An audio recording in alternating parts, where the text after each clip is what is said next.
الحمد لله نحمده ونستعينه ونستغفره ونؤمن به ونتوكل عليه ونعوذ بالله من شرور أنفسنا ومن سيئات أعمالنا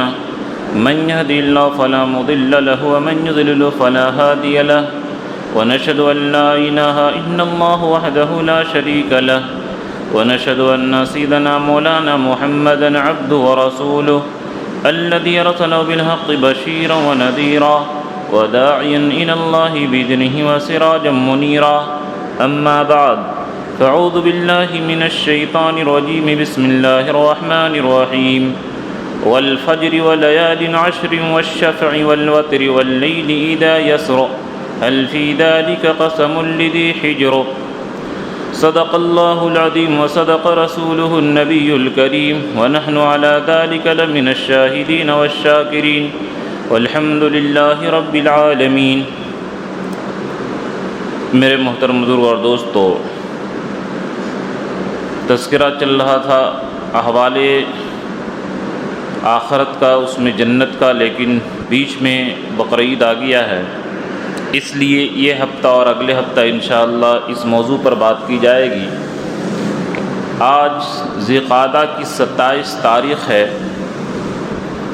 اتوار کو چاند دیکھنے کا اہتمام کریں۔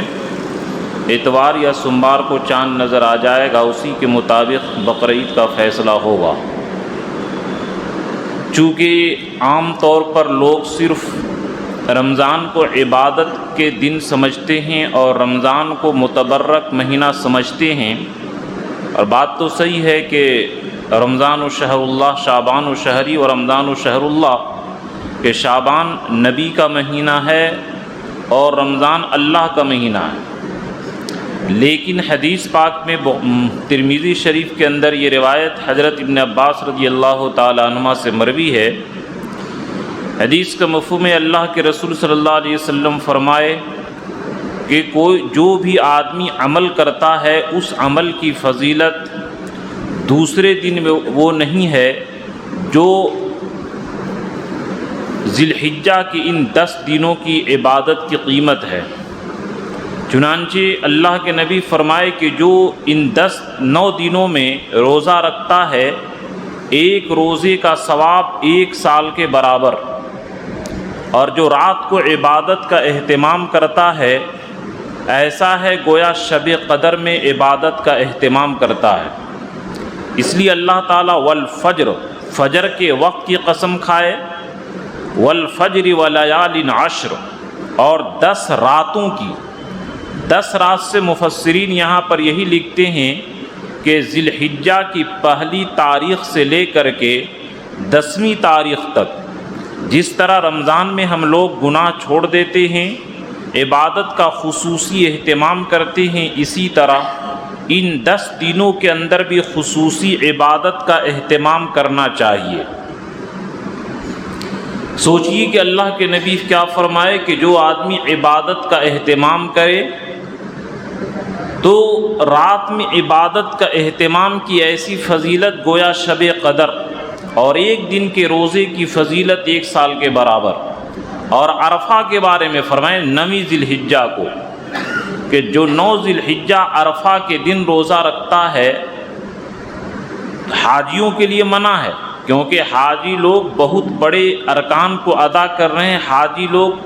عرفہ کے دن روزہ رکھیں گے تو کمزوری آ جائے گی، حج میں دقت پیش آ جائے گی، حج کے افعال نہیں کر پائیں گے۔ کھا پی کر کے جو لوگ حج کر چکے ہیں